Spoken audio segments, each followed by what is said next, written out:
प्राकट्योत्सव है। बोलिए व्यास नारायण भगवान की जय। गुरु तत्व क्यों जरूरी है? साल भर आप बिजी रहो काम में, बिजनेस में, परिवार में, पर साल में एक दिन का समय निकालकर और अपने गुरु चरणों में जाकर और एक दिन गुरु चरणों में बैठकर गुरु के बताए मार्ग पर चलने की कोशिश किया करो। जो राह गुरु बताएं उस राह पर चलो, क्योंकि उस राह पर चलने से ही हम सब का, जीव मात्र का परम कल्याण होने वाला है। कुछ लोग कहते हैं कि हम गुरु ना बनाए, क्या जरूरत है? बात सही है, गुरु की क्यों जरूरत है? रामचरितमानस में लिखा है, गुरु विन भव निधि तरय न कोई, जो विरंचि शंकर सम होई। बिना गुरु के ज्ञान नहीं हो सकता। आप पुस्तकें कितनी भी पढ़ लो, पुस्तकें पढ़ के आप कितना भी याद कर लो, पर जो ज्ञान यथार्थ ज्ञान है वो गुरु के द्वारा ही हम सब तक पहुंचता है। इसलिए गुरु जरूरी है। गुरु ना हो तो समाज में कोई ज्ञान ही ना रह जाए, भटक जाए समाज। आज समाज यदि सुव्यवस्थित है, आज यदि कुछ लोग सत्य बोल रहे हैं, कुछ लोगों के अंदर दया है, कुछ लोगों के अंदर करुणा और भक्ति है, तो बताओ किसके कारण? यदि गुरु जन कथा सुनाना, उपदेश करना, सही राह बताना छोड़ दें तो फिर आप गलत राह पर ऐसे चले जाएंगे कि जब सही राह कोई बताने वाला होगा नहीं तो आने की कोई संभावना नहीं है। आज तो कम से कम ये है कि गुरुजनों के कारण कुछ लोग शराब छोड़ देते हैं, मांस छोड़ देते हैं, गलत संगति छोड़ देते हैं, गलत राह छोड़ देते हैं और सही राह पर चल पड़ते हैं, तो गुरुजनों की करुणा है।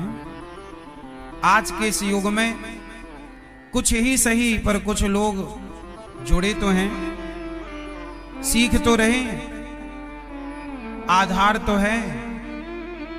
जब कलयुग का अंत आएगा ना, तो ये गुरु परंपराएं भी लुप्त हो जाएंगी। जब कलयुग का अंत आएगा तो ना कोई पुराण रह जाएगा, ना कोई वेद रह जाएगा।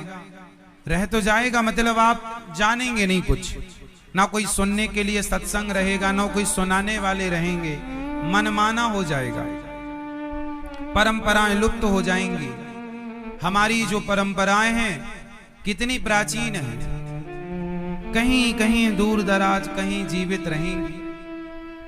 हमारी जो अपनी परंपरा है, संप्रदाय है, वह श्री संप्रदाय है। जो मंत्र हम जपते हैं, जो मंत्र हम आप लोगों को गुरु मंत्र में देते हैं, वह वो मंत्र है जो माता लक्ष्मी जी भगवान के चरण दबाते हुए सदा जपा करती हैं। इसलिए इस संप्रदाय का नाम ही श्री संप्रदाय है। क्या नाम है?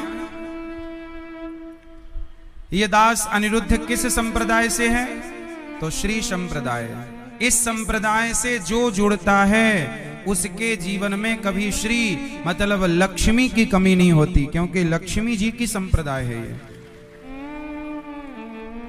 ये बात बिल्कुल सत्य है कि श्री संप्रदाय में श्री रामानुजाचार्य संप्रदाय से जुड़ा हुआ व्यक्ति कभी धन धान्य के लिए मोहताज नहीं होता।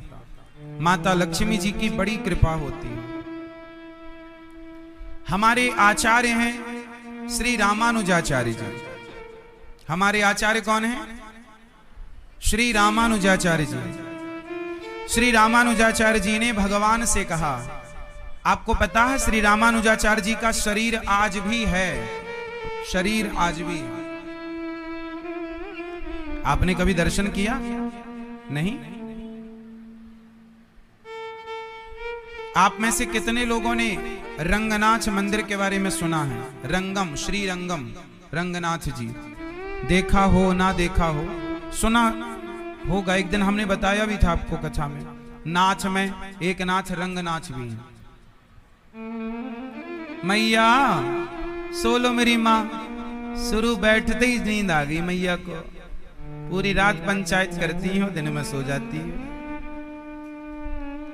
कूलर की हवा क्या मिली, मस्त। सुनो, श्रीरंगम, गोदावरी नदी के श्रीरंगम दक्षिण भारत में रंगनाथ जी, वहां पर आज भी 1000 साल पुराना श्री रामानुजाचार्य जी 1000 साल पहले आए थे। और जब वो जाने लगे तो श्री रंगनाथ भगवान रो पड़े कि मेरे रामानुज को मत ले जाओ। तो बोले अब इनके तो प्राण चले गए, अब शरीर का क्या करेंगे? बोले नहीं, शरीर बिठाओ सामने। आश्चर्य मानेंगे आप, आज 2023 चल रहा है, आज का वैज्ञानिक युग है, विज्ञान की तकनीक का जमाना है। आज के युग में बताइए, किसी का शरीर खुले में आप रख दो तो क्या 2-5 दिन से ज्यादा रहेगा? कीड़े पड़ जाएंगे, गल जाएगा, दुर्गंध से औरों की जान चली जाएगी। ये बात सही है कि गलत है? लेकिन आज के साइंस के युग में भी आप देख सकते हैं, रिसर्च हो चुकी है बड़ी बड़ी। आज भी 1000 साल पहले जब श्री रामानुजाचार्य जी का शरीर छूटा तो उन्होंने, भगवान ने कहा इन्हें यहीं बिठाओ। आज भी रंगनाथ भगवान के मंदिर के ठीक सामने आज भी उनका जस का तस, ज्यों का त्यों वो शरीर आज भी वहां स्थित है। ऐसी मुद्रा में बैठ जाए श्रीरंगम तो वहां पर प्रत्यक्ष दर्शन होगा। तो जो श्री रामानुजाचार्य जी का आपने दर्शन किया, इन्होंने भगवान से कहा कि हे प्रभु, आप मुझे एक वादा करो। वादा करो? भगवान ने कहा क्या? अच्छा, भगवान ना श्री रामानुजाचार्य जी को खूब प्यार करते थे। रामानुजाचार्य जी कौन है? श्री लक्ष्मण जी के अवतार ही श्री रामानुजाचार्य जी। ये किन के अवतार हैं? श्री लक्ष्मण जी के अवतार हैं। और श्री रामानुजाचार्य जी ने भगवान रंगनाथ जी से कहा कि हे प्रभु, मैया, रंगनाथ भगवान से कहा कि हे प्रभु, आप मुझे एक वादा करो। क्या?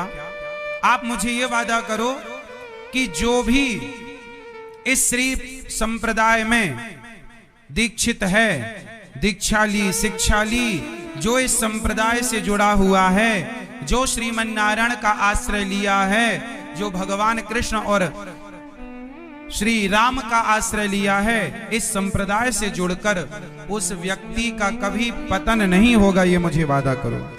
भगवान ने कहा ठीक है। जो इस परंपरा से जुड़ेगा, उस व्यक्ति का वो कैसा भी हो, यदि आप जुड़ गए हैं, आपने बस एक बार कह दिया कि मैं रामानुजी हूं, बस रामानुजी मतलब मैं रामानुज परिवार से हूं। ये हम सब किस परिवार से हैं? श्री गौरी गोपाल परिवार तो है, लेकिन हम सब का मूल परिवार है रामानुज परिवार। श्री रामानुजाचार्य जी के हम सब उन्हीं परंपरा में है ना। तो हमारे आचार्य हैं श्री, जिनका भी शरीर आपने देखा, हम और उन्होंने फिर इस परंपरा का प्रचार किया। आगे चल करके फिर श्री यामुनाचार्य जी, श्री आगे बहुत सारे आचार्य चरण हुए हैं। सभी आचार्य चरणों को प्रणाम। लक्ष्मी नाथ समारंभ। हम देखिए इस परिवार का परिचय क्या है। कोई पूछे आपकी श्री संप्रदाय कहां से स्टार्ट हुई, तो इसका परिचय ये है, लक्ष्मी नाथ समारंभाम नाथ यामुन मध्यमाम अस्मदाचार्य पर्यंताम वंदे गुरु परंपराम। ये गुरु परंपरा है। लक्ष्मी नाथ, लक्ष्मी नाथ मतलब लक्ष्मी के नाथ भगवान नारायण। लक्ष्मी जी नाम पहले किसका है? लक्ष्मी नाथ।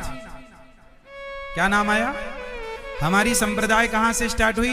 भगवान नारायण ने जो मंत्र हम आपके कान में देते हैं, अष्टाक्षर मंत्र, वह मंत्र सबसे पहले भगवान नारायण जी ने लक्ष्मी जी को प्रदान किया। और फिर लक्ष्मी जी ने प्रदान किया श्री सठकोप स्वामी जी को। उसी परंपरा में फिर वो मंत्र उनके शिष्यों के बाद श्री यामुनाचार्य जी तक पहुंचा, फिर यामुनाचार्य जी के बाद श्री रामानुजाचार्य जी तक पहुंचा, फिर उनके शिष्यों के बाद उस परंपरा में फिर वो मंत्र हमारे गुरु जी तक पहुंचा। उस मंत्र का परंपरागत जाप किया, करोड़ों जाप किया, और जाप करके फिर गुरु जी ने वही मंत्र हमें दिया, हमने उसका जाप किया और वही मंत्र जपते हैं, वही मंत्र आश्रय लिए हैं और वही मंत्र आप सबको प्रसाद स्वरूप देते हैं। जो परंपरा, ये परंपरा है। जब परंपरागत गुरु बनाते हैं तो परंपरागत मंत्र मिलता है। यदि गुरु नहीं तो ज्ञान तो हो जाएगा पर परंपरागत मंत्र नहीं होगा। अब एक चीज और समझो, जो मंत्र हमने आपको कान में दिया वो मंत्र है, उसी प्रकार इस कलयुग में राधा जी का एक अवतार और हुआ है। आप लोगों को पता है या नहीं? नहीं। आप कभी दक्षिण भारत जाएंगे तो वहां रंगनाथ मंदिर में, वहां चाहे रंगनाथ जी जाओ चाहे तिरुपति बालाजी जाओ, वहां पर मां गोदांबा है। कौन मां? गोदांबा। ये कलयुग की घटना है। गोदांबा मां ही उनकी बड़ी कथा है, बड़ी अद्भुत कथा है। जैसे श्री राधा रानी की कथा है जन्म की और उनके कृष्ण प्रेम की, उसी प्रकार भगवान श्री तिरुपति बालाजी से श्री रंगनाथ भगवान के प्रेम की कथा, भगवान से प्रेम की कथा मां गोदांबा की है। तो गोदांबा मां कौन है? इस कलयुग में ही उनका प्राकट्य हुआ। दक्षिण भारत में आज भी वो गांव है जहां मां गोदांबा का प्राकट्य हुआ। जैसे उत्तर भारत में हम राधा कृष्ण कहते हैं, ऐसे वहां रंगनाथ भगवान के बगल में, श्री रंगनाथ भगवान के बगल में और तिरुपति बालाजी के पास मां गोदांबा जी विराजमान है। राधा जी का ही एक स्वरूप, राधा जी का ही एक अवतार इस कली काल में।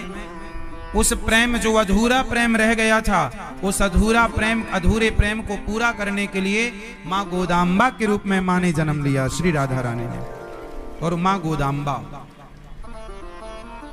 तो गोदांबा जी के बारे में आप गूगल में सर्च कीजिएगा, बहुत सारी कथाएं आपको मिलेंगी, बहुत सारा चरित्र मिलेगा। हम आपको सुनाएंगे एक दिन पूरा श्री मां गोदांबा जी का चरित्र। श्री राधा रानी का ही एक अवतार है वो। जैसे भगवान कृष्ण का ही एक रूप बिहारी जी हैं, भगवान का ही एक रूप राधा रमण जी हैं, भगवान का ही एक रूप द्वारिकानाथ जी हैं, उन्हीं का एक रूप विट्ठलनाथ जी हैं। उसी तरह श्री राधा रानी जी का ही एक स्वरूप, एक रूप दक्षिण में गोदांबा मां के नाम से जाना जाता है, मां गोदांबा। तो आप सभी इस परंपरा के बारे में, श्री संप्रदाय के बारे में बहुत सारा सर्च कर सकते हैं गूगल में, यूट्यूब पर बहुत सारा ज्ञान आपको मिलेगा। अभी बहुत जल्दी इस संप्रदाय से जुड़ी एक पुस्तक मैं आप तक पहुंचाने वाला हूं, जिसमें संपूर्ण कथाएं होंगी श्री रामानुजाचार्य जी की, कितने आचार्य इस परंपरा में हुए हैं। और वो पुस्तक बहुत जल्दी, लगभग 1 से 1.5 महीने के अंदर आपको जल्दी उपलब्ध होगी। प्रपन्नामृत उसका नाम होगा। क्या नाम होगा? प्रपन्नामृत। तो आप इस पुस्तक को, जिसमें श्री संप्रदाय की पूरी जानकारी होगी, गोदांबा मां कौन है, श्री रंगनाथ भगवान कौन है, तिरुपति बालाजी कौन है, और भगवान के ये जो श्री संप्रदाय में श्री रामानुजाचार्य जी की क्या क्या कथाएं हैं, क्या क्या इनका बचपन हुआ, कैसे कैसे बचपन बीता, पूरी चर्चाएं, पूरी कथाएं। प्रपन्नामृत नाम की पुस्तक जो अभी बाजार में नहीं मिलती। ये प्रपन्नामृत कोई मैंने नहीं लिखी, ऑलरेडी हमारी श्री संप्रदाय में पहले से थी, पर चूंकि अब उसे पढ़ने वाले, समझने वाले लोग कम बचे तो चीजें लुप्त हो गई, तो फिर हमने उसे अभी प्रिंट कराया, छपवाया, अभी चल रही है उसकी कार्यवाही, चल रहा है कार्य। बहुत जल्दी वो आपको प्राप्त होगी और फिर आप उसे पढ़ें और अपने बच्चों को पढ़ाएं। देखिए, ये परंपराएं लुप्त हो रही हैं, अब उन्हें बचाए रखना हम सबकी जिम्मेदारी है। परंपराएं लुप्त हो रही हैं, तो इन परंपराओं को आपको बचाए रखना है। इसी संप्रदाय में एक चर्चा है भगवान संपत लाल जी की। संपत लाल जी की कथा सुना आप लोगों ने? नहीं, दिल्ली में एक राजा था, मुगल राजा। उसने सारे मंदिर तोड़े तो एक मंदिर से संपत भगवान जी को, संपत लाल जी को ले आए। भगवान जी का नाम है संपत लाल जी। तो उन्हें ले आए तो संपत लाल जी ने भगवान रामानुजाचार्य जी को सपने में कहा कि मैं दिल्ली में फलाने राजा के यहां फलानी जगह पर हूं, तुम आओ और मुझे यहां से ले चलो। तो दक्षिण भारत से श्री रामानुजाचार्य जी दिल्ली आए। दिल्ली पे राजा मुगल के द्वार पर आए। राजा ने स्वागत किया। महाराज आप कहां से? बोले हम दक्षिण से आए हैं और हमारे भगवान आपके पास, तुमने मंदिर तोड़े तो हमारे भगवान तुम ले आए। उन्होंने सपने में कहा कि हम यहाँ हैं। तो राजा ने कहा कि ठीक है, वहां बहुत सारी मूर्तियां रखी हैं, जो तुम्हारे भगवान हो देख लो। तो रामानुजाचार्य जी ने देखा पर वहां मिले नहीं। बोले यहां तो नहीं है, पर भगवान ने तो यही कहा था। तो हुआ क्या था, जो राजा की बेटी थी वो बेटी संपत भगवान से बड़ा प्यार करने लग गई थी। वो ले गई अपने कमरे में और रोज उनकी सेवा पूजा करे।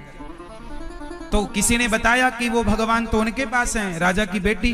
तो राजा की बेटी से कहा गया कि आप भगवान लाओ। उसने कहा मैं नहीं दूंगी, क्योंकि ये मेरे भगवान हैं, मैं इनसे प्यार करती हूं। अच्छा, वो उनसे पति की तरह प्यार करने लग गई। उसे भगवान से प्रेम हो गया पति की तरह।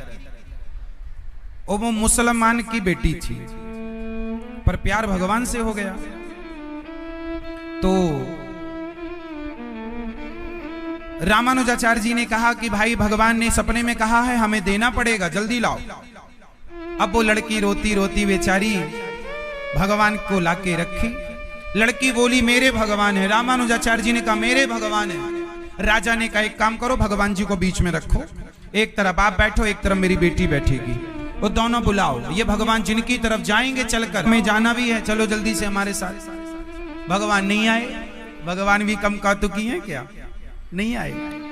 और वो लड़की मुगल की बेटी, उसने रोकर पुकारा हे प्रभु मैं आपके बिना कैसे रहूंगी। तो दौड़कर भगवान उसकी तरफ जाने लगे। और जब जाने लगे तो भगवान रामानुजाचार्य जी गुस्सा हो गए। सुनो, हम जा रहे हैं, ये रहा तुम्हारा त्रिदंड, ये रहा तुम्हारा कंबल। जब तुम्हें उसी से प्यार था तो हमें काय को सपने देकर बुलाया? उन्हीं के पास रहना था तो हमारे पास क्यों? ना उन्हें साफ सफाई का ध्यान है, वो मांस खाते हैं, तुम्हें मांस का भोग लगाते होंगे। जाओ तुम उसी के पास, हम जा रहे हैं। और जब रामानुजाचार्य जी ने ऐसा कहा तो भगवान तुरंत मुड़े और रामानुजाचार्य जी की गोद में आकर के बैठ गए।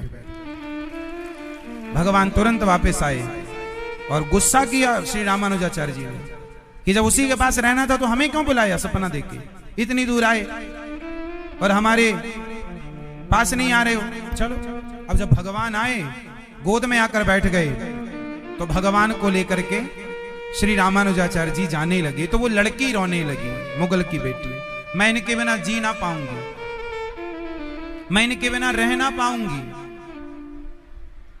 तो और अंत में उसके अंदर, लड़की के अंदर से इतना प्रेम उमड़ा, इतना प्रेम उमड़ा, ऐसी प्रेम उमड़ा कि जैसे श्री चैतन्य महाप्रभु भगवान जगन्नाथ जी में समा गए, जैसे जैसे मीराबाई द्वारिकाधीश में समा गई, ऐसे वो मुगल की बेटी सबके देखते देखते वो संपत कुमार में, संपत लाल जी में समा गई।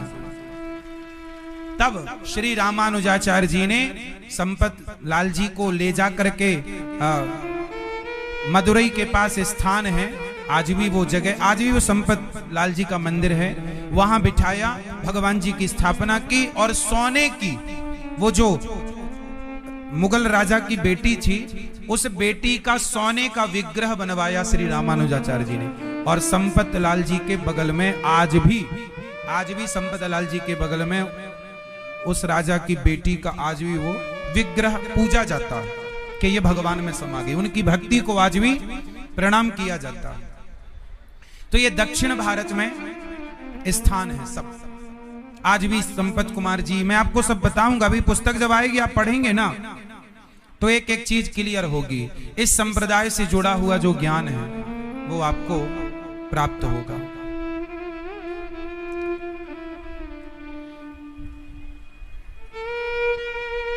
तो ये गुरु परंपराएं जरूरी हैं। देखो ये जो ज्ञान है ना, ये गुरु परंपरा से ही मिलता है, वरना ये ज्ञान बाजार में नहीं है। आप पुस्तकें खरीद लीजिए बहुत सारी, जो परंपरागत ज्ञान होगा वो परंपरागत ही होगा, वो ऐसे नहीं मिलता सबको।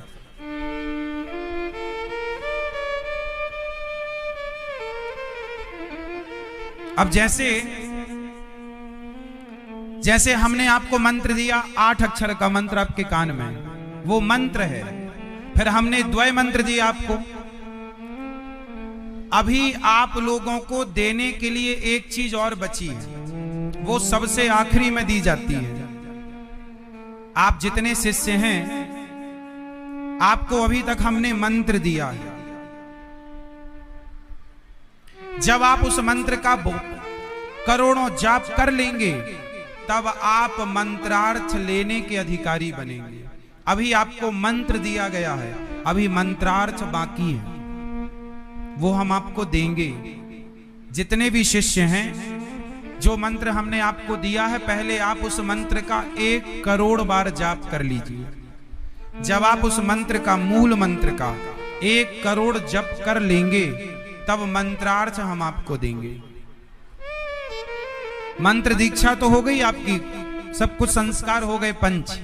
पंच संस्कार होते हैं हमारी श्री संप्रदाय में। पहला मंत्र कान में दिया जाता है, सो आज हमने दिया। पहला होता है मंत्र, दूसरा होता है नामकरण संस्कार। इस संप्रदाय से जुड़े हुए व्यक्ति का नाम होता है, अपने नाम के आगे लगाओ दास और दासी।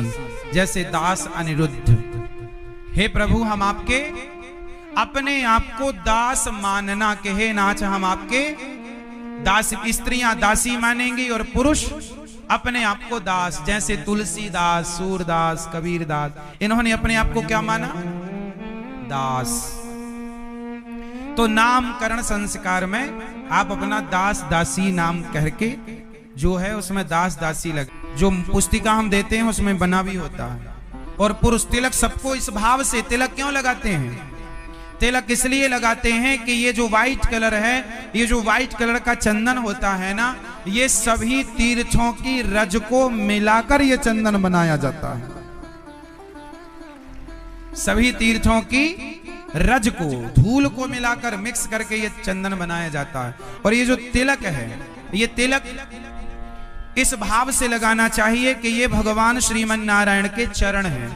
नीचे ये चरणों को रखने की आसन है, और ये जो लाल हैं, ये चरणों के बीच में माता लक्ष्मी जी विराजी हुई हैं। तो इस भाव से तिलक लगाना चाहिए स्त्रियों को, पुरुषों को, कि हमारे मस्तक पर श्री कृष्ण के चरण, राम जी के, श्रीमन नारायण के चरण, और श्री राधा रानी के या लक्ष्मी जी, या राधा रानी, सीता जी, लक्ष्मी जी एक हैं। राम, कृष्ण और नारायण एक हैं, इनमें कोई भेद नहीं है। तो पहला संस्कार मंत्र, दूसरा नामकरण, तीसरा तिलक, चौथा शंख और चक्र। जैसा कि आप लोगों की भुजाओं में क्या लगता है? शंख और चक्र। सरकारी काम पूरा होता है, सील छप्पा लगता है। ये शंख चक्र भले आपको फिर निशान ना रहे, लेकिन फिर भी वहां छप गया निशान के भाई ये तो भैया सब भक्त हैं, इनसे इनका कभी पतन नहीं होता। इसलिए श्री संप्रदाय में 5 संस्कार होते हैं। क्या संस्कार? जब आप लोगों का मैया बैठो मेरी माँ, अच्छा घुटने दर्द कर रहे हैं तो यहां खड़े हो जाओ, दीवार तरफ बैठ जाओ। सुनो, फिर जब आप लोगों का 1 करोड़ नाम जप हो जाए, तब फिर आप मंत्रार्थ लेने के अधिकारी होते हैं। मंत्रार्थ क्या होता है? मंत्र का अर्थ, जो आपका मंत्र है ना 8 अक्षर वाला और द्वय मंत्र, उस मंत्र का एक एक अक्षर का अर्थ होता है। आपको समझाया जाएगा कि इसका क्या मतलब है। जैसे उसमें है ओम नमो, उसके बाद तो गुप्त रखते हैं इसलिए मैं बताऊं नहीं अभी। तो ओम का अर्थ क्या होगा वो भी आपको तभी बताया जाएगा। उसमें जो नमो है ना, ना का अर्थ भी होगा कि ना मतलब क्या, मो मतलब क्या। फिर जो आपका पूरा 8 अक्षर है, एक एक अक्षर का अर्थ। फिर श्रीमन नारायण में श्री का मतलब क्या, मन का मतलब क्या, ना का मतलब क्या, रा का मतलब क्या, या का मतलब क्या, नारायण का मतलब क्या। श्रीमन नारायण चरण उ चर चर चा का मतलब क्या, रा का मतलब क्या, णऊ का मतलब क्या, शा का मतलब क्या, रा का मतलब क्या, णम का मतलब क्या, शरणम। प्रा का मतलब क्या, पा का मतलब क्या, द्ये का मतलब क्या, प्रपद्ये। श्री का मतलब क्या, मते का मतलब क्या, नारायणाय का मतलब क्या, और नमः का मतलब क्या। ये सबके अर्थ। फिर जो चरम मंत्र है, सर्वधर्मान परित्यज्य मामेकं शरणं व्रज अहम त्वा सर्व पापेभ्यो मोक्षयिष्यामि मा शुचः। फिर चरम मंत्र का अर्थ होगा। तो इसे कहते हैं मंत्रार्थ। क्या कहते हैं? जब आपका 1 करोड़ जप हो जाए तो आप बता दीजिएगा नियम से, फिर आपको मंत्रार्थ देंगे, मंत्र का अर्थ देंगे। अभी सिर्फ जाप करिए।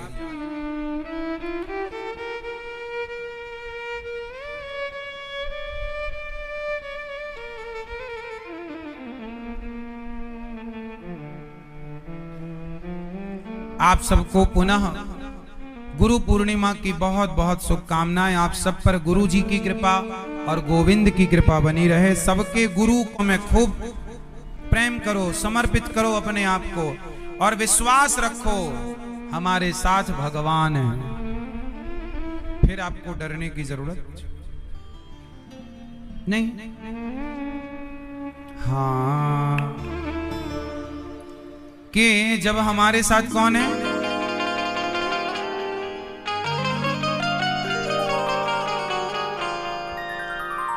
हाँ, सांवरा जब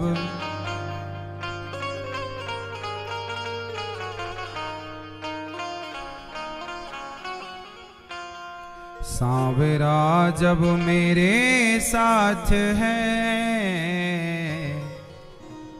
बोलो किस्मत वालों को मिलता है श्याम तेरा परिवार। भगवान की कृपा के बिना ये धाम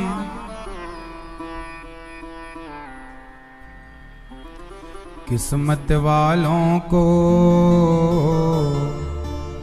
मिलता है श्याम तेरा दरबार।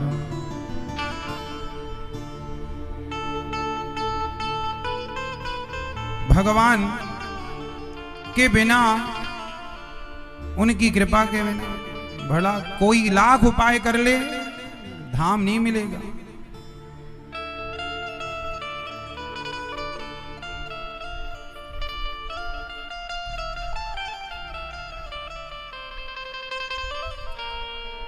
इसलिए वृंदावन की महिमा वेदों ने गाई, पुराणों ने गाई। हर वेद पुराण में वृंदावन धाम की महिमा आपको जरूर मिलेगी। इसलिए वृंदावन की महिमा प्यारे कोई ना जाने, प्रेम नगरिया मनमोहन की प्रेमी पहचाने। हाँ, निधिवन जी में जहाँ कन्हैया रास रचाते हैं, प्रेम भरी अपनी बांसुरिया आप बजाते हैं। छीन लिया सब तूने मेरा, छीन लिया सब तूने मेरा, यार कहाँ अब जाऊं ब्रज की लता पता, राधे राधे गाऊं मैं, राधे राधे गाऊं मैं, श्यामा श्यामा गाऊं। आज श्याम सुंदर ने यमुना की पुलिन तट पर शरद पूर्णिमा की रात्रि आई। आज शरद पूर्णिमा भगवान पिता रात्रि,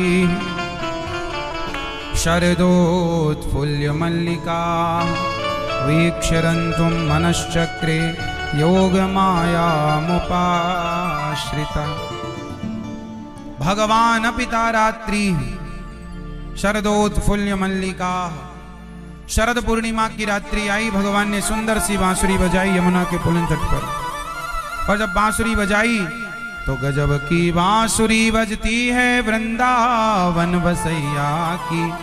करूं तारीफ मुरली की या मुरली के बजैया की। जहां चलता ना काम तीरे और कमानों से, वहां बातें होती मुरली की तानों से। आज गोविंद ने बांसुरी बजाया, सारी गोपियां अपना काम धाम छोड़ छोड़ कर श्री कृष्ण का दर्शन करने के लिए आई हैं, गोविंद से मिलने के लिए आई हैं। भगवान ने सारी गोपियों को बुलाया, जो गोपी जिस काम में थी उस काम को गोपी ने वहीं छोड़ा और दौड़ पड़ी, क्योंकि वीक्षरंतुम मनश्चक्रे, आज गोविंद के मन में रमण करने का मन हुआ। तो निशम्य गीतम तदनंग वर्धनम ब्रजस्त्रियः कृष्ण गृहीत मानसाः आजग्मुरन्योन्यमलक्षितोद्यमाः सयत्र कांतो जबलोल कुंडलाः। आज गोपियां सारा काम छोड़ रही हैं गोविंद के लिए, क्योंकि बांसुरी के अमृत को कान में श्रवण कर लिया है। आज गोविंद बुला रहे हैं। अरे भक्ति उसे कहते हैं जब भक्त भगवान को बुलाए, और भक्ति की परिपक्वता पराकाष्ठा उसे कहते हैं जब भगवान भक्त को बुलाए। आज वो दिन आ गया जब भक्त ने भगवान को नहीं बुलाया, जब भगवान ने बांसुरी बजाकर गोपियों को बुलाया। क्या कहकर बुलाया? क्लीम बीज मंत्र छोड़ करके बुलाया। गोपियां आई, देर नहीं लगाया। अच्छा, गोपियों ने देर नहीं लगाई। जैसे बांसुरी बजी और गोविंद ने पुकारा, गोपियां सारा काम छोड़ छोड़ करके आई, देर नहीं लगी। आप लोग गलती करते हैं, थोड़ा देर कर देते हैं। एक मैया मेरे पास आई, गुरुजी मंत्र दे दो। हमने कहा लो। हमने उनके कान में मंत्र दिया, बोले सुनाई नहीं पड़ा कुछ, और तेज बोलो महाराज। हमने और तेज बोला, अभी भी नहीं सुना महाराज। हमने और जोर लगाया, जितनी ताकत थी फूंक दी पूरी ताकत, नहीं सुनाई पड़ा महाराज। हमने कहा सुनती भी हो, कान बचे हैं कि गए? बोले गए सब भगवान के पास। हमने कहा जब पंचर हो गई हो तब आ रही हो, बताओ। जब कान में सुनाई नहीं पड़ रहा तब ये गुरु मंत्र लेने आई है। जब बढ़िया थे तब चुगली सुनती थी, अब बहरी हो गई तो मंत्र सुनने आई हैं। देख लो ये क्या है। गोपियों ने देर नहीं लगाई, जल्दी आ गई। आप लोग देर लगाते हैं। आप लोग संसार में रह के मजे लेते हैं, और जब मजा पूरा हो जाता, मजा बजा कुछ मिलता नहीं। जब आपको आखिरी में समझ में आता यार क्या मिला, कुछ नहीं, भगवान ही सही है, तब तक जब आप आते हैं तब तक लेट हो जाता है। ना पांव से चला जा रहा है, ना कान से सुनाई पड़ रहा है, ना ठीक से मंत्र जाप कर पाएंगे। बूढ़ी बूढ़ी मैयाओं को मंत्र देते रहते हैं, बोलते रहते, बोलो मैया, वो कुछ का कुछ बोलती हैं। नारायण बोलना भी ठीक से नहीं आता, इसलिए भगवान का एक सबसे सरल नाम है राम। इसलिए हम बोलते हैं फिर कुछ ना बोलना आवे तो राम राम बोलो, सीताराम सीताराम, इससे भी तुम्हारा कल्याण हो जाएगा। आते ही नहीं। 8 अक्षर का मंत्र जो हम देते हैं ना, 30-40% लोग ऐसे होते हैं वो 8 अक्षर नहीं बोल पाते, सही नहीं बोल पाते। णा को ना बोलेंगे, कहीं कुछ का कुछ बोलेंगे। क्यों? जब पढ़ने लिखने सुनने समझने लायक थे, ध्यान नहीं दिया। 4 बेटे होंगे तो चारों का नाम याद हो जाता, पर मंत्र ना जल्दी याद नहीं होता। इसलिए मेरी मां, आप लेट ना करो। गोपियों ने बिल्कुल देर नहीं लगाई। जैसे बांसुरी बजाई, गोपियां दौड़ पड़ी। दोहंत्यो भी अयो काश्चित दोहम हित्वा समुत्सुकाः। सारी गोपियां गाय दोह रही थी। एक सखी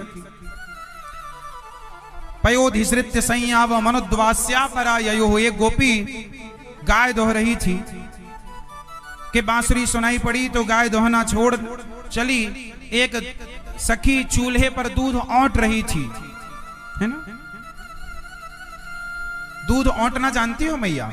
गाढ़ा करके दूध फिर बच्चों को पिलाती मैया, या फिर उसका वो खोवा बनाती है, मावा बोलते हैं, खोया। हमारे यहाँ खोवा बोलते हैं, आपके यहाँ खोया बोलते हैं, हमारे यहाँ खोया नहीं है, खोवा। सबकी भाषा अच्छी है, आप समझ गए। गाय का दूध औंट रही थी गोपियां कढ़ाई में, बढ़िया मस्त। बांसुरी सुनाई पड़ी, दूध वहीं, बर्तन वहीं, सब छोड़ा। और किसके लिए? कृष्ण फर्स्ट। और आपका लेडी फर्स्ट। लेडी में उलझे हैं सारे लोग, लेडी फर्स्ट नहीं, कृष्ण फर्स्ट। पुरुष उलझा कहां है? स्त्री में। स्त्रियां कहां उलझी हैं? पुरुषों में। स्त्री पुरुष दोनों कहां उलझे हैं?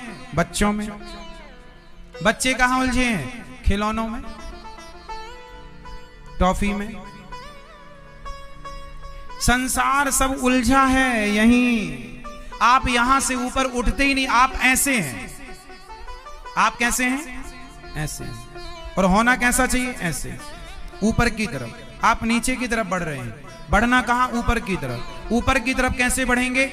जब परमात्मा को याद करेंगे तो ऊपर की तरफ बढ़ेंगे। संसार में उलझे संसार को याद करेंगे नीचे की तरफ। आप लोगों लेडी फर्स्ट नहीं, आज से क्या फर्स्ट? कृष्ण फर्स्ट। इसलिए गोपियों के लिए कृष्ण फर्स्ट, काम फर्स्ट नहीं, संसार फर्स्ट नहीं, काम नहीं, कृष्ण। काम तो कल भी होगा, परसों भी होगा, जब तलक रहेगी जिंदगी, फुर्सत ना होगी काम से। कुछ समय निकालो ऐसा कि प्रेम कर लो घन श्याम से। होता नहीं है, निकालना पड़ता है। गोपियां परिवेशयन्तस्तद्धित्वा पाययन्त्यः शिशून् पयः शुश्रूषन्त्यः पतीन् काश्चित् दशनन्त्योपास्य भोजनम्। आज गोपियों ने अपने सारे काम को स्थगित किया। कपड़ा बदल रही थी, कपड़ा छोड़ा। भोजन परोस रही थी, भोजन परोसना छोड़ा। बच्चों को दूध पिला रही थी, बच्चों को दूध पिलाना, दूध पीते बच्चों को छोड़ा। गोपियों ने सब छोड़ा, बच्चों को, परिवार को, पति को। लिम्पन्त्यः, आंगन लीप रही थी, आंखों में काजल। अंजन्त्यः काश्चलोचने, आंखों में काजल लगा रही थी कि छोड़ा काजल, एक में लगा एक में नहीं लगा। दौड़ी, सब छोड़ छाड़ करके किसके लिए दौड़ी? जोर से, श्री कृष्ण के लिए सब छोड़ा, कृष्ण के लिए भागी। ऐसे कब भागोगे आप लोग?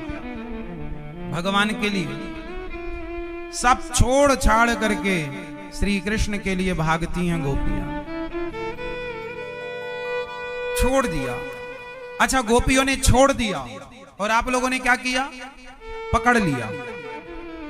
गोपियों ने छोड़ना सीखा, छोड़ना सिखाया, आपने पकड़ना सीखा, पकड़ना सिखाया। आपने पकड़ रखा है क्या? मैया, ओ पंचायती मैया, मैया बैठो मेरी माँ। कहां जा रही हो मेरी माँ? यहीं बैठो। यहां कहां किसी के खोपड़ी में बैठोगी?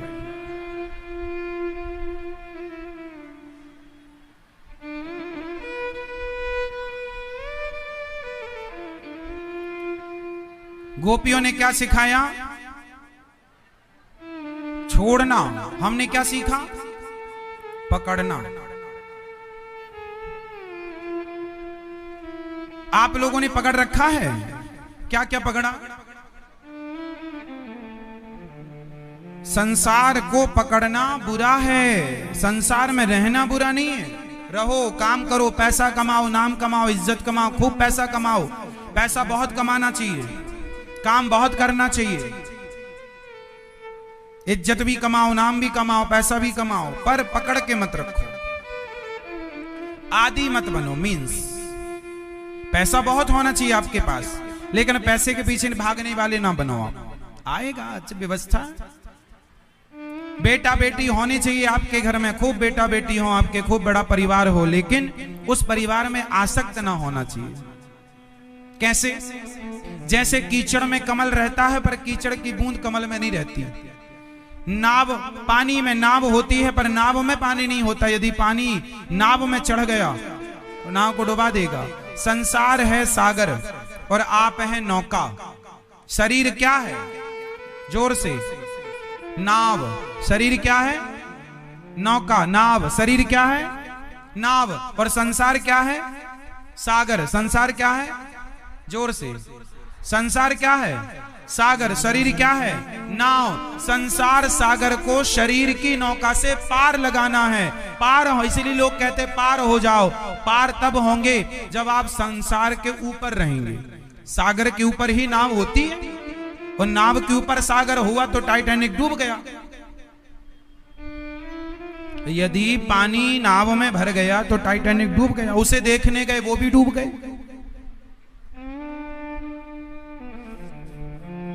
अभी मैंने सुना टाइटैनिक जहां डूबा है उसे देखने की टिकट है 2 करोड़। तो जो देखने गए थे वो भी डूब गए। अब उन्हें देखने कोई तीसरा जाएगा।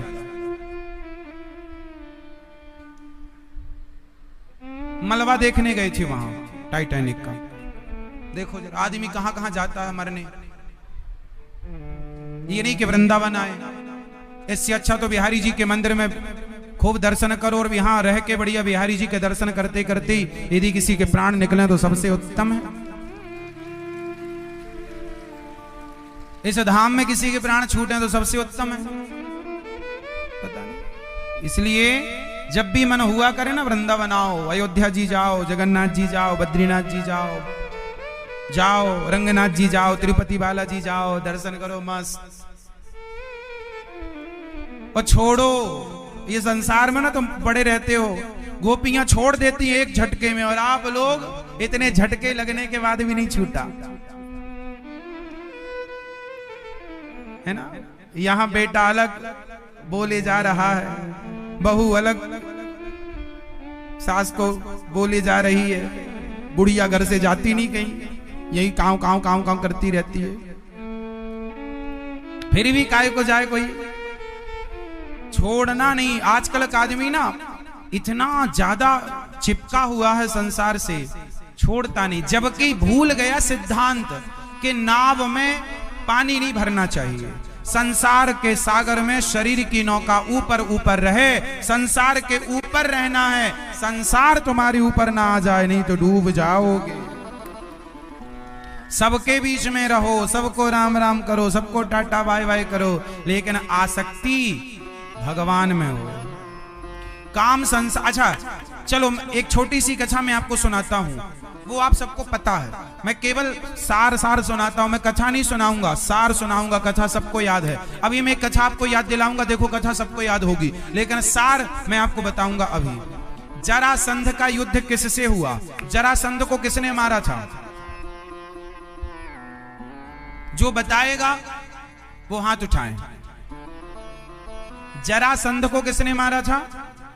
हाँ दादाजी ठीक बता रहे हैं। किसने? भीम जी ने, भीम भैया। किसने मारा? किसने मारा? ये जरासंध कौन है? इसका परिचय क्या है जरा बताओ। ये कंस का ससुर है। नहीं आपका नहीं, कंस का। तुम कंस हो क्या? कंस का ससुर जरासंध। 2 बेटी थी इसकी, अस्ति और प्राप्ति, जिसका विवाह कंस से हुआ। कंस मारा गया तो कंस के मारने पर ना ये बड़ा आग बबूला हो गया कि मेरे दामाद को मार दिया। तो इसने 17 बार अटैक किया। कितनी बार? 17 बार भगवान ने जरासंध को क्या किया बताओ? क्या किया? ये मैया बताएंगी। ओ मैया घुटने में हाथ रख के बैठी हो मस्त, बताओ। बैठे ही बस हैं, बस ये कूलर की हवा के सामने, सुन नहीं बन नहीं रही हूं कुछ।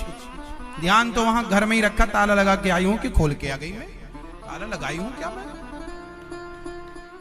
मैया बताओ, ताला चाबी मैया बताओ। कितनी बार भगवान ने जरासंध को पराजित किया था? ये मैया को बताने दो, सब आप ही कर लोगी, वो क्या करेंगी बेचारी? उनको भी तो कुछ दिमाग चलाने दो। नहीं दिमाग में सब दीमक लग जाएगी धरा धरा। लोग दिमाग यूज नहीं करते ना तो खराब हो जाता है दिमाग। मैया बताएंगी जल्दी से। मैया बताओ, जरासंध को भगवान ने कितनी बार हराया? 6 बार, 7 बार? ये इनको बताने दो। बताओ मैया, मेरी मां बता दो कितनी बार? कुछ तो बताओ मेरी मां। 2 बार, 4 बार, 10 बार, 20 बार, 17 बार, 18 बार, कुछ तो कहो। हाँ हाँ, सुन के कह दो कितनी बार? 17 बार। भगवान श्री कृष्ण ने कितनी बार जरासंध को हराया? 17 बार भगाया उसे, मार मार के, मुंडन कर करके, आधा आधी मूछे मोड़ी, आधा खूब मारो, चल भाग यहां से। आया बड़ा युद्ध करने। जरासंध को भगवान ने 17 बार हराया, 18वीं बार फिर आया। तो अब की बार क्या हुआ बताओ? अब की बार क्या हुआ ये बताएंगे भैया, मुर्गी खाने वाली। बताओ। नहीं, मुर्गी खाना छोड़ देना, तब तुम्हारी खोपड़ी में सब घुसेगा। अब ना बिल्कुल चूसना उसकी टांग, ठीक है? चलो बताओ, 18वीं बार क्या हुआ था जब जरासंध आया? नहीं पता? ये मैया बताएंगे बगल में। 18वीं बार क्या हुआ था मैया बताओ। हाँ भगवान, ये मैया बताएंगी। बताओ, फर्स्ट वाली से सेकंड वाली। हाँ भगवान, भगवान बम हो गए। भगवान युद्ध छोड़ के भाग गए, जिनके कारण नाम पड़ा भगवान का। एक नाम क्या पड़ा? रणछोड़। अच्छा बोलिए, रणछोड़ भगवान की। क्यों छोड़ के भागे? जो भगवान 17 बार हराए, वो 18वीं बार भागे क्यों? उत्तर दो। जो भगवान 17 बार हराए जरासंध को, वो 18वीं बार भागे क्यों? क्योंकि आप बताएंगे दादाजी।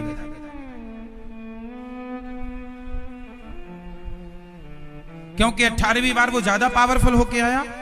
नहीं, 18वीं बार जरासंध ने अपने राज्य में सारे ब्राह्मणों को बंदी बनाया और ब्राह्मणों से बोला कि चलो बताओ, इस बार मैं जीतूंगा कि हारूंगा?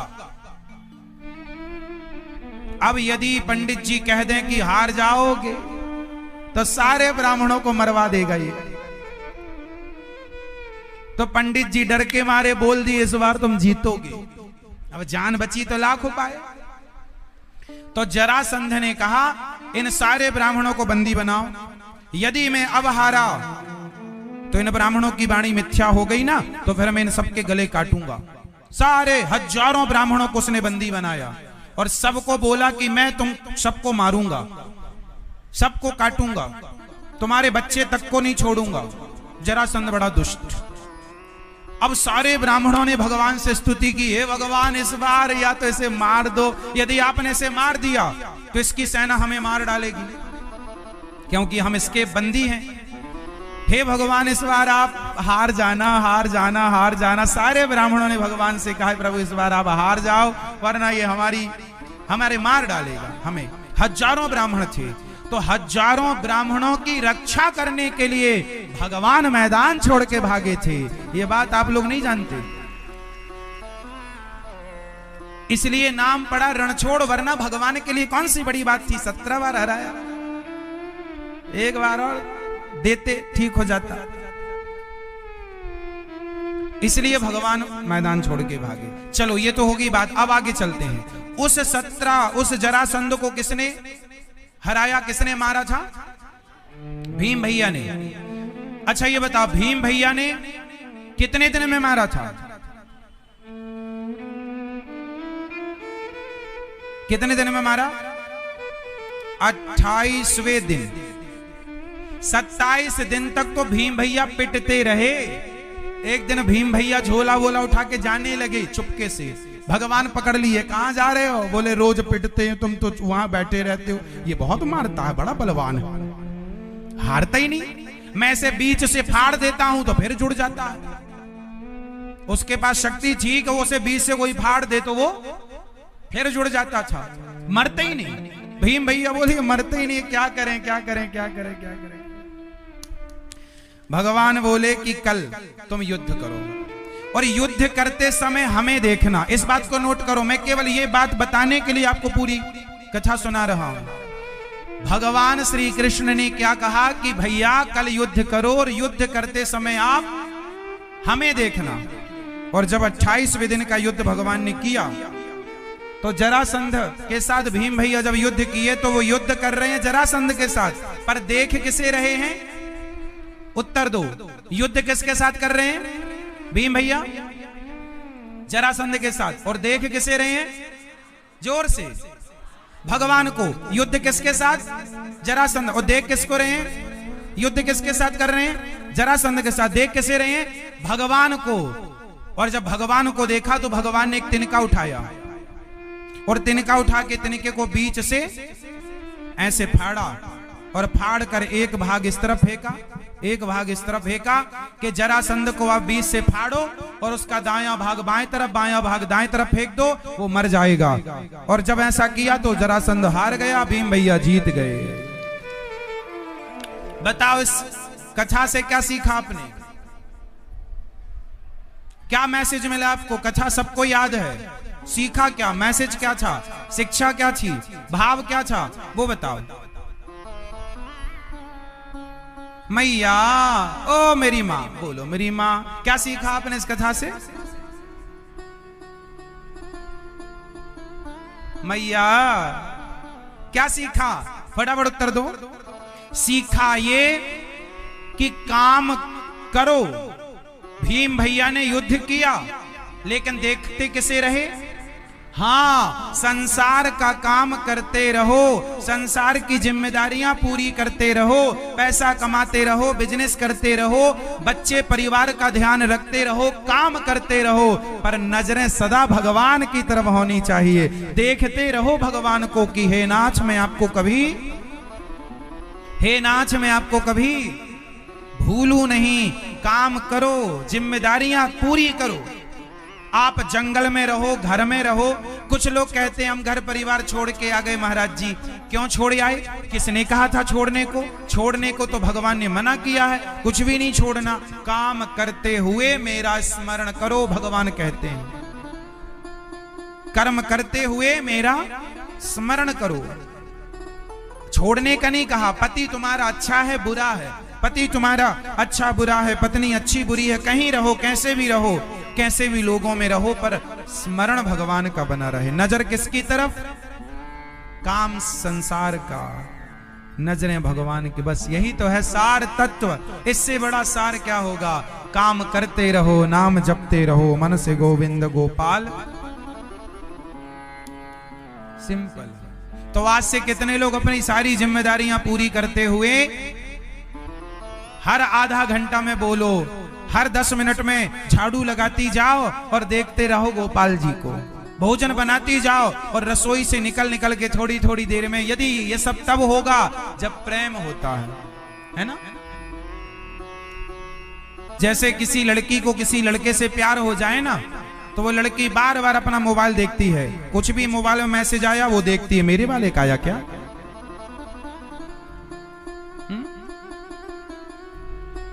है ना? बार बार मोबाइल देखती है। कुछ भी आएगा, टन होगा तो वो तुरंत मोबाइल की तरफ भागेगी, क्योंकि उसे इंतजार है, क्योंकि वो उससे प्रेम करती है। लड़का भी कुछ भी मैसेज आएगा तो उसी को देखेगा। तो ये सब तब होता है जब किसी को किसी से प्रेम हो ना, तो वो देखने के बहाने बहुत सारे ढूंढ लिए जाते हैं, है ना? बहुत सारे बहाने होते हैं देखने के। बस आप लोग भी भगवान को देखने के। गोपियां कोई शिकायत विकायत करने थोड़ी जाती थी मैया से, कन्हैया की तेरे लाला ने माखन चुरायो है, तेरे लाला ने ये। कोई शिकायत विकायत नहीं थी। केवल बहाना चाहिए था उन गोपियों को कन्हैया का दर्शन करने का। आप भी बहाना ढूंढो और आप भी भगवान का दर्शन करो। क्या करेंगे? दर्शन करिए। तो दर्शन भगवान का खूब करो। कभी भोजन बनाते हुए आज रोटी किसके लिए बना रहे हैं? ठाकुर जी के लिए। आज खीर किसके लिए बना रहे हैं? भगवान जी के लिए। मतलब काम जो भी करो भगवान के लिए हो। किसके लिए होना चाहिए? ये तब होगा जब भगवान से प्रेम होगा। कब होगा? जब भगवान से प्रेम होगा। इसलिए प्रेम करो। गोपियां सब छोड़ करके आई, दुस्सहा प्रेष्ठ विरह तीव्रताप धुता शुभा। सारी गोपियां धान प्राप्ता अच्युताश्लेष निर्वृत्या क्षीण मंगला। सारी गोपियां भगवान से इतना प्रेम करती हैं कि जब गोपियां आने लगी तो उनके पतियों ने उन्हें पकड़कर कमरे में बंद कर दिया। तो कृष्ण से मिलने की इतनी उत्कंठा जागी, इतना प्रेम जागा कि उन गोपियों का प्राण, उन गोपियों के प्राण निकल गए और आत्मा जाकर सबसे पहले परमात्मा में श्री कृष्ण में मिल गई। बंधन शरीर का ही तो होगा मेरी माँ, आत्मा का क्या? सारी गोपियां आई। भगवान ने कहा स्वागतम वो महाभागा प्रियम किम करवाणि वह ब्रजस्या नामयम कच्चिद ब्रूतागमन कारणम। गोपियों के स्वागत में भगवान ने दोनों हाथ पसारे। गोपियों आओ आओ आओ, इतनी रात को आई हो, शाम हो गई, चलो आओ। क्यों आई हो? गोपियों का स्वागत भगवान ने किया। मैं तुम्हारे लिए क्या करूं, पर इतनी रात को क्यों आई हो? जाओ, मातरः पितरः पुत्रः भ्रातरः पतयश्च वः। जाओ, तुम अपने पति पुत्रों को जो छोड़कर आई हो सही नहीं किया। अब भगवान गोपियों को बुलाते हैं और जब गोपियां आ जाती हैं तो भगवान गोपियों से कहते हैं बाप जाओ, क्यों आई हो? अच्छा ये बताओ, गोपियां भगवान के पास क्यों आई थी? किस लिए आई थी? उत्तर दो जोर से। गोपियां भगवान के पास किस लिए आई थी? क्यों आई थी? मैं ये बताओ मेरी मां, आज भगवान गोपियों को क्यों बुलाए थे? क्या उद्देश्य था बुलाने का? आज क्यों बुलाए थे भगवान? हाँ मैया, ओ मेरी प्यारी मां, आज भगवान क्यों बुलाए गोपियों को? क्योंकि आज भगवान का रास रचाने का मन है। मैया जरा आप मुझे बताओ, ये रास रचाने का क्या है? ये रास का मतलब क्या है? ये बहन पकड़म पाई खेल रही है क्या? खेल लो बेटा पकड़म पाई, यहां से वहां, यहां से वहां। नाच लो थोड़ा अच्छे से चारों तरफ।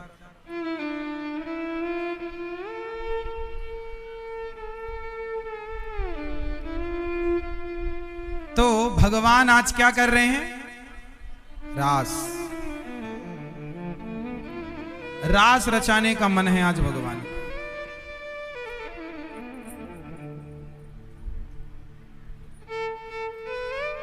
आज भगवान रास रचाएंगे। अच्छा ये बताओ, रास का मतलब क्या होता है? हाँ,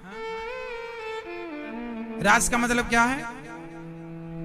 मैं ये रास क्या होता है? आप बताओ, रास का मतलब क्या है? आप बताओ। दादाजी बताएंगे जिनके बगल में झोला रखा है, झोले में भर रहे हैं आज कथा पूरी सुन सुन के। चलो बताओ, रास का मतलब क्या है? क्या है? भगवान ने रास रचाकर सही किया कि गलत किया? भगवान ने रास रचाए तो सही किया कि गलत? गलत किया। सही। तो आप भी रास रचाओ तो आपकी पत्नी तो डंडे मारेगी आपको।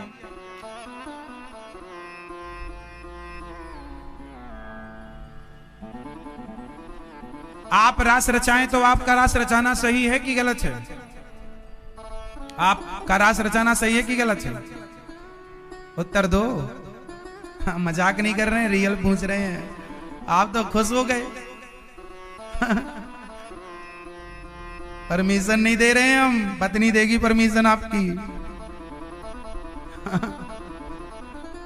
बताइए, जितने पुरुष लोग बैठे हैं सबसे मेरा सवाल, आप रास रचाएंगे तो सही है आपका रास रचाना कि गलत है? जोर से। आपका रास रचाना सही है कि गलत है? गलत है ना। तो भगवान का रास रचाना सही कैसे है? सिद्ध करके बताओ। यदि भगवान का रास रचाना सही है तो उसे आप सिद्ध कैसे करेंगे? कोई आपसे ये सवाल, मैं टेढ़े सवाल इसलिए पूछ लेता हूं आपसे ताकि कल को कोई और पूछे तो आप उत्तर दे सकें। बताइए, आप बताओ, आपका रास रचाना सही है? गलत है। भगवान का रास रचाना सही क्यों है? क्यों क्यों क्यों? मैं उत्तर दे दूं? पहले आप दे दो फिर हम दे देंगे। पीछे वाली में ये बताओ, आपके पति का रास रचाना गलत है तो फिर भगवान का रास रचाना सही कैसे? क्यों? क्योंकि आपके पति इंसान हैं और वो भगवान हैं। इंसान से भगवान की तुलना नहीं होगी। ये फाइनल उत्तर नहीं है, ये फाइनल उत्तर नहीं है। फाइनल उत्तर अब होगा। उत्तर ये है कि पहले ये समझो कि रास का मतलब क्या है। कोई भोग विलास की लीला का नाम रास नहीं है। आप ये ना समझो, आजकल ना रास का मतलब भोग विलास लोग मानते हैं। रास का मतलब भोग विलास नहीं है, वो भगवान है। और वो गोपियां कोई सामान्य नहीं, वेद की ऋचाएं हैं, वो जीवात्मा। अच्छा ये बताओ, मीराबाई ने कृष्ण को किस रूप से भजा था? जोर से। मीरा ने कृष्ण को किस रूप में भजा? जोर से। तो पति के रूप से भजना कृष्ण को सही है या गलत है? सही है। तो ये बताओ, जब मीरा ने कृष्ण को पति के रूप में भजा तो भगवान उन्हें पति के रूप में ही मिलेंगे ना। तो जब पति के रूप में मिलेंगे तो गले लगाएंगे, उनके संग रास रचाएंगे। तो कृष्ण यदि मीरा के संग रास रचाने लग जाएं तो क्या गलत है? उत्तर दो। गलत है, क्योंकि मीरा ने उन्हें किस रूप में भजा? पति के रूप में। उसी तरह वहां पर जितनी गोपियां थीं वो सारी गोपियां कृष्ण को जन्म, सतयुग, त्रेता, द्वापर और कलयुग, चारों युगों की जो गोपियां होती हैं, चारों युगों के जो भक्त होते हैं, जो कृष्ण को पति के रूप में भजते हैं, उन सबको भगवान द्वापर की रास लीला में अपनी गोपियों के रूप में जन्म देते हैं और उन सब के मनोरथ को पूरा करते हैं। तो ये जीवात्मा और परमात्मा के मिलन का नाम रास है, ना कि कोई विषय वासना की लीला है। ये रास है। मीरा ने पति के रूप में भजा तो पति बनके ही तो मिलेंगे, भाई बनकर तो नहीं मिलेंगे, या पिता बनकर नहीं मिलेंगे। बोलो हाँ, पति बनकर ही मिलना पड़ेगा ना। क्योंकि मीराबाई ने कहा, मेरे तो गिरधर गोपाल ऐसे बरकूं क्या बरूं, जो जन्मे और मर जाए, बरिए बरे गोपाल को मेरे चुनरो अमर कर जाए। मीरा ने अपने पदों में कई बार कृष्ण को अपना पति कहा है ना। तो मीरा की भावना है कि वो कृष्ण को पति के रूप में देखती है, तो बताओ गलत है? उसी तरह गोपियों ने कृष्ण को अपना पति माना। और पति किसे मान रही है? जगत के पालनहार को, जो ऑलरेडी सबके पति हैं। तुम हो एक अगोचर सबके प्राणपति। भगवान तो ऑलरेडी सबके पति हैं, ऑलरेडी वही सबके पति हैं। हम सब गाते हैं, तुम हो एक अगोचर स्वामी सबके प्राणपति। किस विधि मिला हूँ दयामय, किस विधि मिलो श्री श्याम जी, तुमको मैं कुमति। ओम जय जगदीश हरे।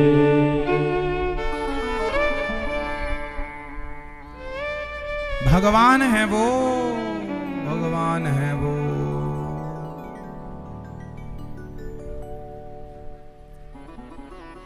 और सुनो, अच्छा ये बताओ, आप में से कितने लोग जहर पी सकते हैं? जहर, विष। आप जहर पी सकती हो मैया? आप मैया पी सकती हो जहर? हाँ ना तो बता, ऐसे शर्मा रही है मैया जैसे हम तुम्हारे जेठ लगते हो। कुछ पूछते हैं तो मैया शर्मा जाती है।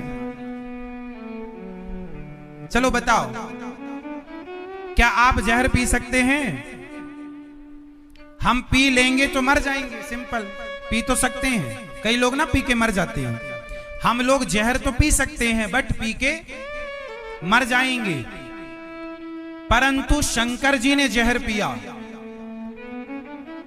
शंकर जी ने क्या किया? कितना सारा समुद्र मंथन का पूरा जहर हलाहल पी लिया। कौन सा जहर था वो? क्या नाम था उस जहर का जो समुद्र मंथन से निकला था? जोर से मैया बताएंगी क्या नाम था? कौन सा जहर? हलाहल। हलाहल नाम के जहर को पी लिया शंकर जी ने, इतना पी लिया। बताओ, शंकर जी जहर पी गए, क्या शंकर जी मरे? मरे? क्यों नहीं मरे? उत्तर दो, क्यों नहीं मरे? क्योंकि शंकर जी कोई सामान्य नहीं है। देवाधिदेव, अमृत पिया देवताओं ने तो वो देवता कहलाए, जहर पिया शिव जी ने तो देवाधिदेव महादेव कहलाए। सोचो कि जहर पीने वाले शंकर जी, जिनके सामने देवता हाथ जोड़े खड़े रहते हैं, वो शंकर जी जिन्होंने कामदेव को जलाकर भस्म कर दिया, वो शंकर जी जिन्होंने कामदेव को जलाकर भस्म कर दिया, वो शंकर जी भी उस रास में आए थे, भगवान श्री कृष्ण के रास में गोपी बन करके। तो कोई वो रास रचाने वाले कन्हैया कोई ऐसी वैसे हैं? आप उन्हें हल्के में ले रहे हैं? वो शंकर जी जो काम को जलाकर भस्म करते हैं, वो शंकर जी गोपी बन करके और भगवान कृष्ण के रास में सम्मिलित हुए कि नहीं? महारास में आए कि नहीं? बोलो हाँ कि ना? हाँ ना? कुछ आए? नहीं आए? शंकर जी नहीं आए थे? आए। तो अब बताओ कि कृष्ण भगवान ने जो रास रचाया वो कोई ऐसी सामान्य बात थी? अरे आज भी भगवान अपने परिकर के साथ रास में केवल गोपियां ही नहीं थी, शंकर जी भी थे, नारद जी भी थे, प्रहलाद जी थे। जो भगवान के भक्त होते हैं, भगवान उन भक्तों को रास में प्रवेश दिलाते हैं।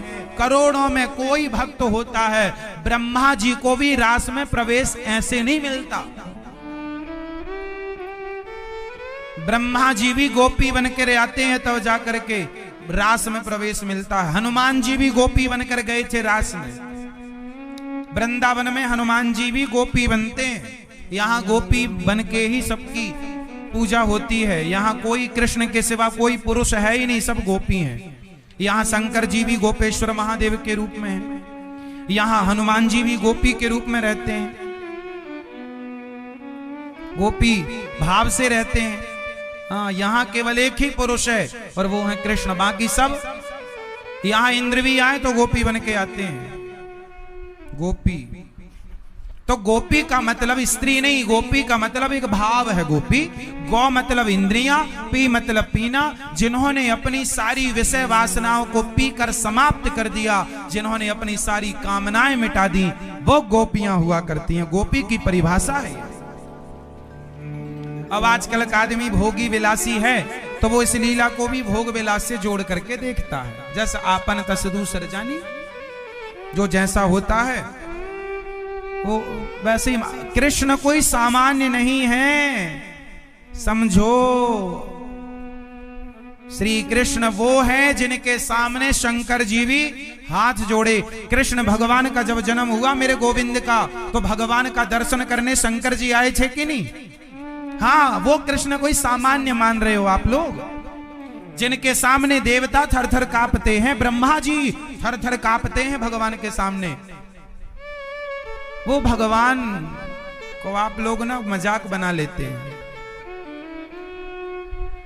समझते नहीं हैं उस तत्व को, उस गंभीरता को। भगवान है वो, भगवान बिनु पग चलहि सुनहि बिनु काना, कर बिनु कर्म करहि विधि नाना। जो बिना पाँव के चलते हैं, बिना आंख के देखते हैं, बिना हाथ के काम करते, वो भगवान है। ऐश्वर्यस्य समग्रस्य धर्मस्य यस्य सहस्री, ज्ञान वैराग्य और चैव षड्नाम भगितीर्णा, वो भगवान है, कोई सामान्य नहीं है मेरी माँ। इसलिए भगवान रास रचा रहे हैं। रास रचा करके उन गोपियों के जन्म जन्म की इच्छा, कृष्ण को पति के रूप में पाने की इस इच्छा को पूरी कर रहे हैं भगवान, रास रचा करके गोपियों के साथ। आप भी कृष्ण को पति के रूप में भजो तो किसी ना किसी से आगामी कभी अब मीराबाई को सम्मिलित करेंगे।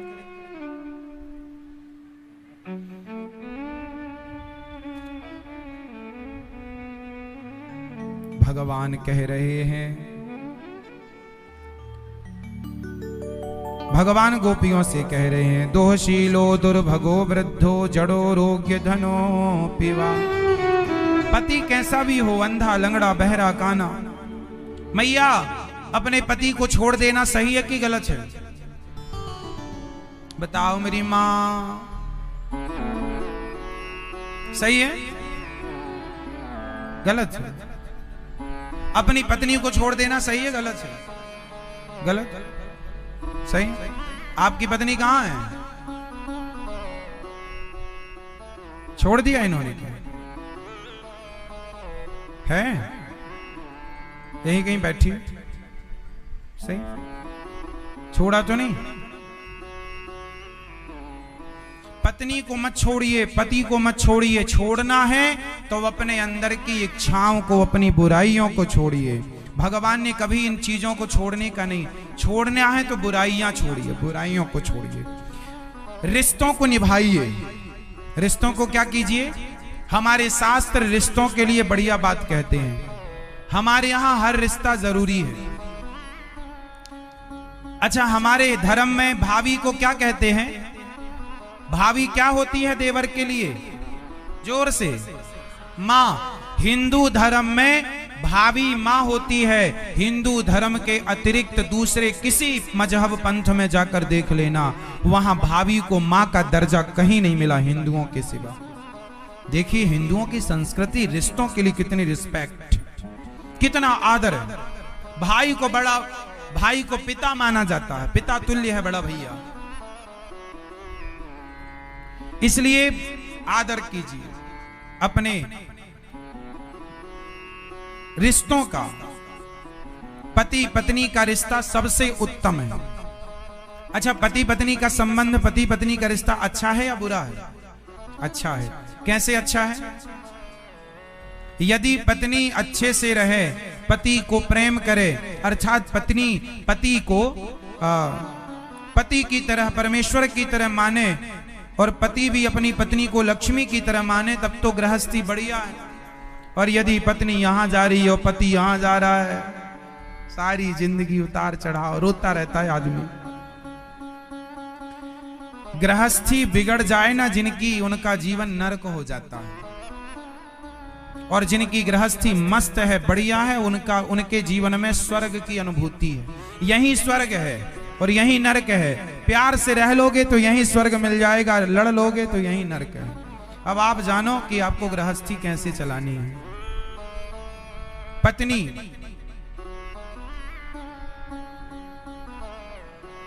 अच्छा पत्नी कैसी होनी चाहिए?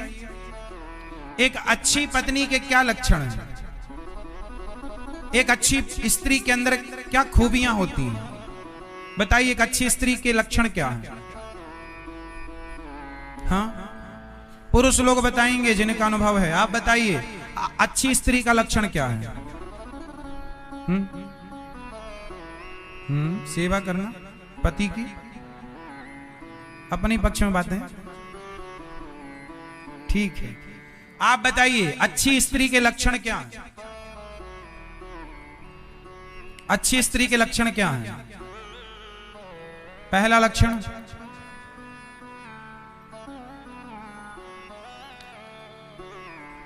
आप बताइए अच्छी स्त्री के लक्षण क्या हैं?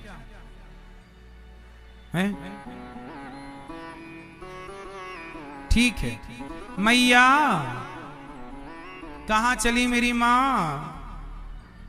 ट्रेन छूट रही है? ठीक है, गुस्सा तो नहीं हो गई? जल्दी आना, टाटा तो कर लो मेरी माँ, टाटा, जल्दी आना। मैया आप कहाँ चली मेरी माँ? आप भी जा रही हो उनको देखते की?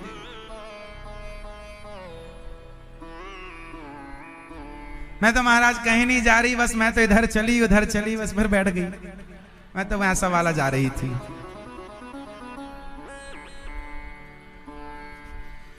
एक अच्छी स्त्री के लक्षण, पहला लक्षण यह है कि वह पलटकर जवाब नहीं देती।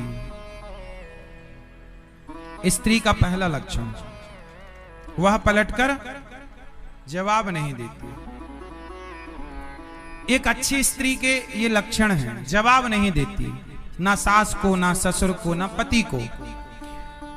आजकल ना लोग जवाब बहुत, स्त्रियां बहुत जवाब देती हैं। आप कुछ कहो तुरंत पलट के, ये स्वभाव स्त्री का नहीं है। स्त्री का लक्षण ये नहीं है जवाब देना। आप घर की स्त्रियां हैं, स्त्री हो, घर की मर्यादा हो। आप पुरुष होता है गुस्सैला, होता है क्रोधी, होता है। आप थोड़ा समझदार बनो। स्त्रियां ज्यादा समझदार होनी चाहिए पुरुषों से, क्योंकि पुरुषों के कंधे में एक कुल की मर्यादा है, स्त्रियों के कंधे में दो दो कुलों की मर्यादाएं हैं, जिम्मेदारियां हैं। ना कहे इसलिए तुम्हारा पुरुष से कहीं ज्यादा समझदार होना जरूरी है। पहले की स्त्रियां पुरुष से कई गुना समझदार होती थी। पहले की स्त्रियां समझदार होती थी, इसलिए गृहस्थी चलती थी। आज की स्त्रियां समझदार नहीं है, इसलिए गृहस्थी बिगड़ जाती है। माना कि पुरुषों की भी गलती है। मैं अभी पुरुषों में आऊंगा, आप घबराइए बिल्कुल मत। अभी मैं पुरुषों में भी आऊंगा, पर पहले आपका ठीक कर लो कि पहले आपकी जरूरत है कि आप पलट कर जवाब ना दीजिए। कोई कुछ भी कहे आप कहता रहे, आप ज्यादा उत्तर ना दीजिए। पहला, आज से सारी स्त्रियां मेरी बात पर अमल करेंगी तो आपका घर स्वर्ग बन जाएगा, गारंटी लेता हूं। अभी पुरुषों को भी बताऊंगा। कितनी माताएं आज से पलटकर जवाब नहीं देंगी?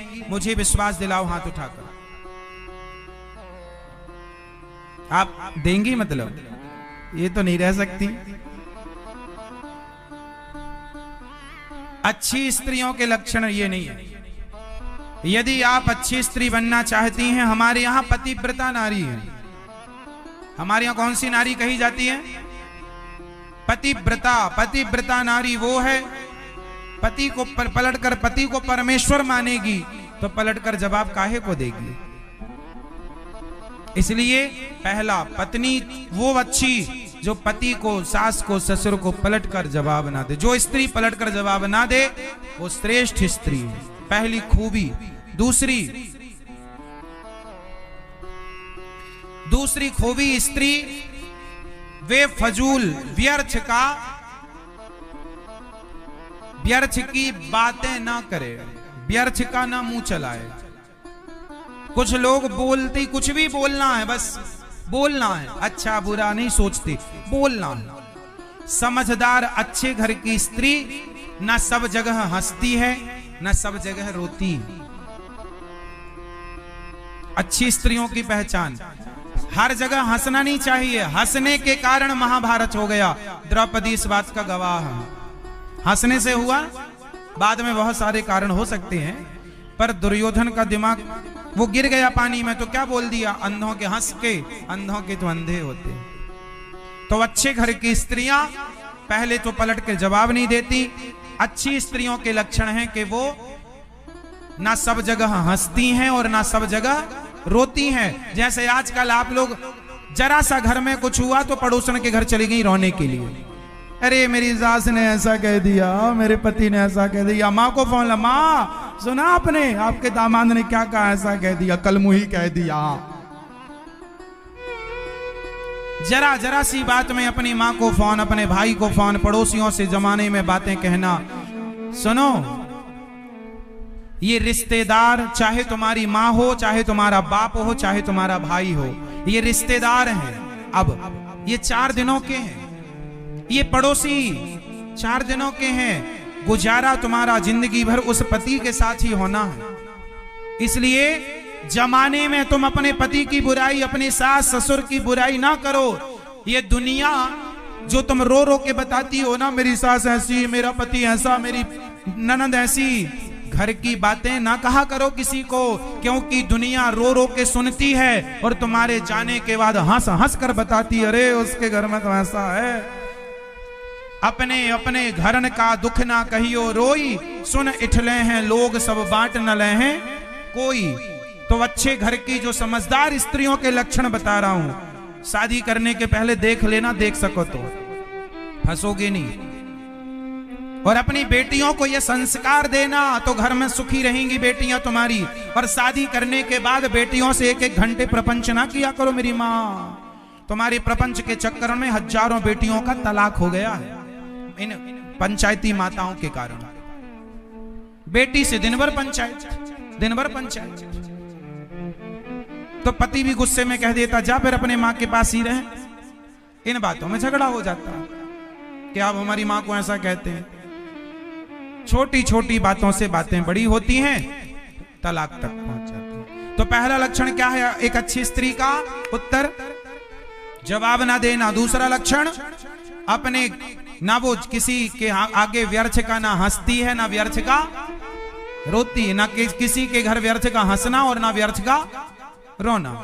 ये अच्छी स्त्रियों के लक्षण हैं। वो किसी के घर व्यर्थ में हंसती नहीं, रोती नहीं, व्यर्थ की बातें नहीं करती, बकवास।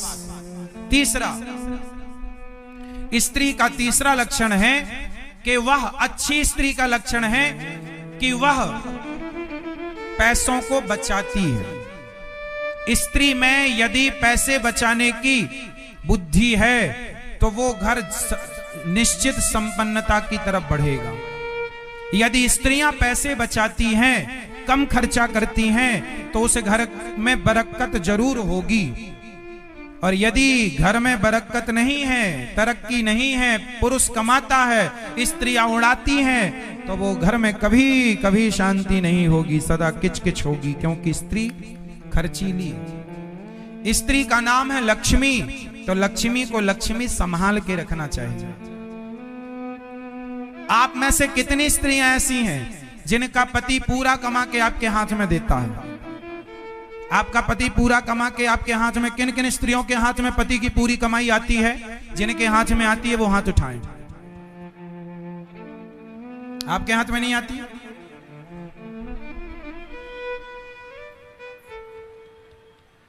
हमारे देश में पहले ऐसा था कि पुरुष पूरा कमाता था और लाके पत्नी को देता था। पत्नी को लक्ष्मी मानकर उसे देता था, वो संभाल कर रखती थी। और जितना देता था उतना वो वापस भी करती थी, बल्कि जो उसे मिलता था, माँ के घर गई तो माँ ने 500 दिया, बाप ने 100 रुपए दिया, वो पैसा भी उस पति के पैसे में मिला के उसे बढ़ाती थी। लेकिन पतियों ने जब देखा कि मेरी पत्नी तो 10,000 की साड़ी ले आई, 500 रुपए की लिपस्टिक पोतती है, तो उसने देना बंद कर दिया कि ये तो पूरा उड़ा देगी। पति का विश्वास नहीं जीत पाई आप। वो घर नहीं स्वर्ग है जहां हिसाब किताब स्त्री के हाथ में होता है और वो ईमानदारी से करती है 1-1 रुपए का, वो घर स्वर्ग होता है। हमारे घरों में आज भी ये परंपराएं चल रही हैं। स्त्रियां सारा हिसाब किताब रख लेती हैं और 1 रुपए का भी व्यर्थ का फिजूल खर्च नहीं। उपयोग जो होगा, आपको जो चाहिए पति से कहो। स्त्रियां कभी अपने से शॉपिंग करने जाएं तो पति को बताकर जाएं, ये लाई हूं, ये जरूरत थी लाई हूं। अपनी इच्छाओं का थोड़ा त्याग करो, इच्छाओं पे कंट्रोल नहीं। इन इच्छाओं का कोई अंत तो है नहीं। बाजार में 5,000 की साड़ी भी मिलती है, 500 की भी मिलती है, 50,000 की भी मिलती है, लाखों की भी, भाई लाखों का भी है। आप तो अपना बजट देख के चलो कि आपकी हैसियत क्या है ना?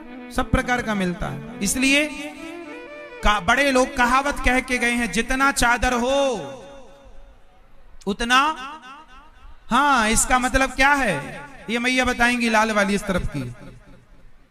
हाँ, आप बताओ, जितना चादर हो उतना पांव पसारना चाहिए, इसका अर्थ क्या है?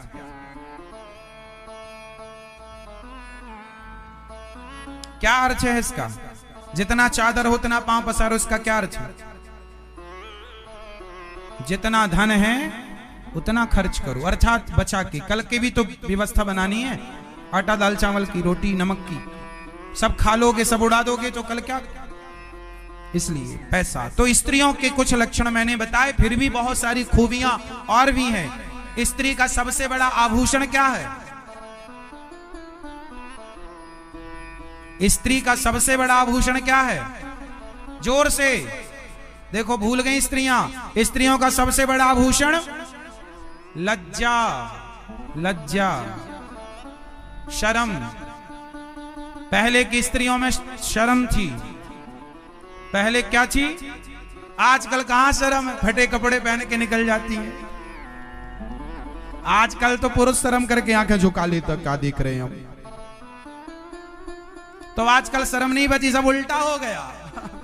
कलयुग तो आज उल्टी गंगा बहा रहा, कलयुग है। क्यों जी? सही है। स्त्रियों का आभूषण शर्म है, लज्जा